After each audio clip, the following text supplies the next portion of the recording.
Hello everyone and welcome to all in this video where we are going to learn about the difference between commercial banking and central banking. It's a very important question for UPSC, MPSC and all competitive exam. ये video खाली 12th student के लिए नहीं बना रहा हूँ, ये सभी बच्चों के लिए बना रहा हूँ जो कॉम्पिटिटिव एग्जाम के लिए तैयारी कर रहे हैं. ओके, खाली ऊपर ऊपर एक छोटा सा नॉलेज लेके कोई फायदा नहीं है. इवन 12th क्लास के बच्चे भी अगर difference between commercial banking central banking आता है, इसका मतलब ये नहीं कि 4 पॉइंट लिख देंगे खत्म हो गया. नहीं, 4 पॉइंट में आपका फर्स्ट पॉइंट डेफिनेशन और मीनिंग ही होना चाहिए. उसके अलावा यही क्वेश्चन अगर आपको रीजनिंग में पूछा जाता है, वहां 4 ऑप्शंस रहते हैं, उसके आगे नीचे 4 ऑप्शंस होते हैं 1 and 2 या 1 2 3 ऑल सही है, जो भी है. इक्वेशंस अगर इस तरह के क्वेश्चन पूछे जाएंगे तो उस समय आपके पास एक थोरो नॉलेज होना चाहिए. इसलिए आज का वीडियो डिटेल में बना रहा हूं सभी के लिए, from class 12 to UPSC, MPSC, all competitive exams. Okay, so let's begin. What is the meaning of central bank? Central bank is an apex institution. Apex का मतलब होता है हाईएस्ट, जिसके ऊपर कुछ भी नहीं है. Apex institution which control, which operate, which regulate, which direct entire banking system. किसी भी कंट्री के पूरे बैंकिंग सिस्टम को, मॉनेटरी सिस्टम को रेगुलेट करने वाला, डायरेक्ट करने वाला, मैनेज करने वाला जो इंस्टीट्यूशन होता है उसको बोलते हैं सेंट्रल बैंक. जो हमारे इंडिया में है उसको सेंट्रल बैंक को क्या बोलते हैं? Reserve bank of India. Okay, RBI. तो आरबीआई हमारी सेंट्रल बैंक है. Okay, other hand commercial banks क्या होते हैं? Okay, commercial banks is an institution which perform the functions of bank. Bank के दो ही इंपॉर्टेंट फंक्शंस होते हैं. एक होता है accepting deposit from the public and दूसरा होता है advancing loan to the public. Okay, ये दो फंक्शन से वो क्या करते हैं? प्रॉफिट अर्न करते हैं. Whenever commercial bank accept deposit from the public, commercial bank gives very small rate of interest. And when commercial bank provide loan or advances to the public, it charges highest rate of interest. हम जब deposit रखते हैं saving account में, current account में, कितना rate of interest मिलता है?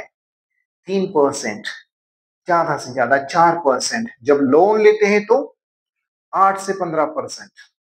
तो ये दोनों के बीच में जो मार्जिन होता है, डिफरेंस होता है, this is the profit of commercial bank. ध्यान में रखिए. Okay, so what is commercial bank? Commercial bank is an institution which perform banking function, that is accepting deposit from the public and advancing loan to the public. तो ये पहला point आपको definition में लिखना है. देन सेकंड डिफरेंस है status. Okay, what is the status of central bank and commercial bank?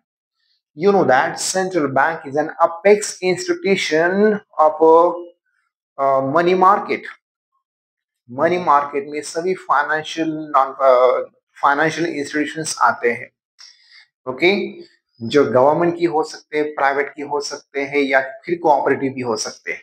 Okay, सभी financial institution क्या है? मनी मार्केट का एक पार्ट होते हैं. और इस मनी मार्केट को चलाने वाला, इसका जो अपेक्स बॉडी होता है वो होता है RBI, that is central bank. And commercial bank is merely just one unit of the money market. इतना बड़ा मनी मार्केट है, इतना बड़ा फाइनेंशियल मार्केट है, उसका एक छोटा सा एक सिंगल यूनिट मतलब होता है commercial bank. Okay, so it is clear. Next difference is about ownership. Central bank is owned and govern by government only. RBI को या फिर सेंट्रल बैंक को बस गवर्नमेंट ही चला सकती है. सो इट इज ओन्ड, उसकी ओनरशिप गवर्नमेंट के पास है और उसको चलाने वाला भी गवर्नमेंट ही है. एंड अदर हैंड, जो कमर्शियल बैंक है, it can be own by government as well as private sector. Government की भी बैंक हो सकती है, जैसे कि यूनियन बैंक ऑफ इंडिया है, उसके बाद स्टेट बैंक ऑफ इंडिया है. जितने भी नेशनलाइज्ड बैंक है वो सब क्या है? गवर्नमेंट के बैंक है. और बाकी जो है अदर बैंक हम बोल सकते हैं HDFC वगैरह, एक्सिस बैंक है, ये सब क्या है? प्राइवेट सेक्टर चलाते हैं. तो कमर्शियल बैंक को दोनों चला सकते हैं, गवर्नमेंट भी चला सकता है और प्राइवेट सेक्टर भी चला सकता है. So this is the difference between central bank and commercial bank. Next difference is about objectives or the motive. ये सेंट्रल बैंक चलाने के पीछे क्या मकसद है, क्या मोटिव है? Okay, it's very simple. It operate in public interest without profit motive. ये लोगों के कल्याण के लिए, ये सोशल वेलफेयर के लिए या फिर इकोनॉमिक वेलफेयर के लिए आरबीआई काम करती है, पैसा कमाने के लिए, प्रॉफिट अर्निंग के लिए नहीं. अदर हैंड कमर्शियल बैंक का एक सोल मोटिव होता है, that is profit maximization. Profit नहीं कमाएंगे तो बिजनेस कैसे करेंगे, कैसे बैंक चलाएंगे? बैंक चलानी है तो पैसा कमाना है, पैसा कमाना है तो प्रॉफिट कमाने के लिए उनको ज्यादा रेट ऑफ इंटरेस्ट भी चार्ज करने पड़ते हैं. नेक्स्ट डिफरेंस है issue of currency. RBI has a sole authority or the monopoly of issuing currency. Economy में पैसा प्रिंट करना, उसको मार्केट में इश्यू करना, ये आरबीआई का सोल अथॉरिटी है, मोनोपोली है. अदर हैंड कमर्शियल बैंक के पास ऐसा कोई अथॉरिटी नहीं है कि अपने खुद के बैंक का कुछ नया पैसा या नया करेंसी क्रिएट करके मार्केट में इश्यू करे. ऐसा वो नहीं कर सकता. ओके, देन नेक्स्ट डिफरेंस है about public dealing. RBI never directly deal with the public.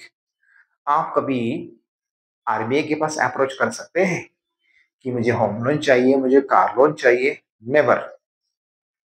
But commercial bank के पास आप डायरेक्टली जाके डिमांड कर सकते हैं, रिक्वेस्ट कर सकते हैं, मुझे होम लोन चाहिए, कार लोन चाहिए, एजुकेशन लोन चाहिए. सो हम जैसे पब्लिक है, इनको डायरेक्टली एक्सेस कहाँ है?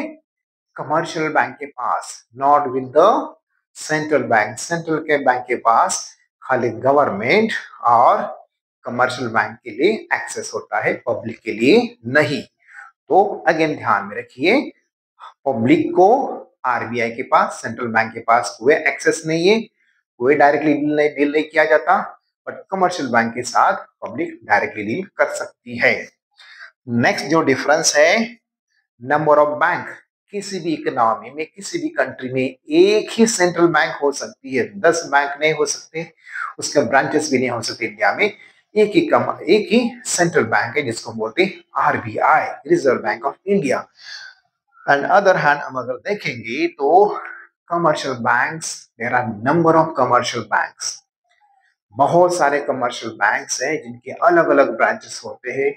ओके, इंडिया में नहीं, वो अलग अलग कंट्री में जाके भी ब्रांचेस ओपन कर सकते हैं. ओके, देन नेक्स्ट बच्चों डिफरेंस है क्रेडिट क्रिएटर और कंट्रोलर. ये RBI, that is central bank and commercial bank, दोनों में से कौन क्रेडिट क्रिएटर है, कौन क्रेडिट कंट्रोलर है?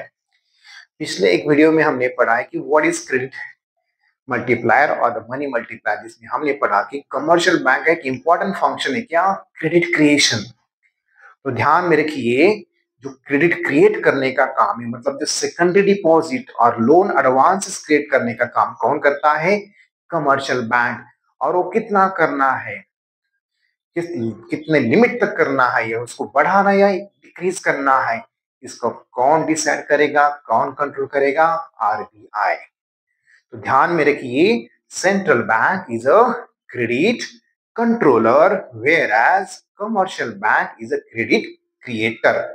ओके, तो इतने सारे पॉइंट्स आपको अच्छे से लर्न करने हैं, और इतना लर्न करने के बाद आप कमर्शियल बैंक और सेंट्रल बैंक के बारे में कोई भी ऐसा कंपैरिजन करने वाला क्वेश्चन हो, आपसे कोई गलती नहीं हो पाएगी. और जो रीजनिंग के क्वेश्चन है उनको भी आप अच्छी तरह से अटेम्प्ट कर सकते हो.